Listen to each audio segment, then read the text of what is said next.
తెలంగాణలో కూడా కాంగ్రెస్ నేతలు ఈ హిందూ మనోభావాన్ని దెబ్బతీసేటటువంటి ఏదైతే వ్యాఖ్యలు చేస్తున్నారో దాన్ని భారతీయ జనతా పార్టీ ఖండిస్తుంది. ఏ వ్యక్తికైతే దేవుని మీద హిందూ ధర్మం మీద విశ్వాసం లేదో అవమానపరుస్తారో వాళ్లకు దేవాదాయ శాఖ మంత్రిగా కొనసాగడానికి వారికి అధికారం లేదు. దీనిపైన కాంగ్రెస్ నాయకత్వం ముఖ్యమంత్రి గారు దీనిపైన నిర్ణయం తీసుకోవాలి.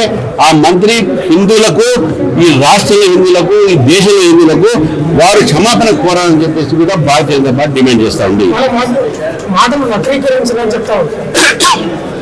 వక్రీకరించినా ఏం చెప్పినా కూడా వారు మాట్లాడింది కెమెరాలో కనబడ్డది, వినబడ్డది, ప్రజలు చూశారు.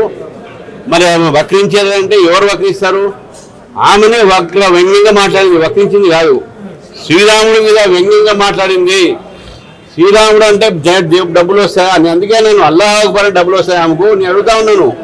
కాంగ్రెస్ పార్టీలకు ఓన్లీ అల్లాహ్ అక్బర్ ఓట్లు వస్తాయని ఆమె కావచ్చు, కానీ ఈ రకమైనటువంటి ఏదైతే కామెంట్ ఉన్నాయో శ్రీరాముడి మీద ఇది చేయడం అనేది ఇక్కడ మేమే కాదు, ఈ రాష్ట్రంలో ఏ హిందూ కూడా ఊరుకోడు.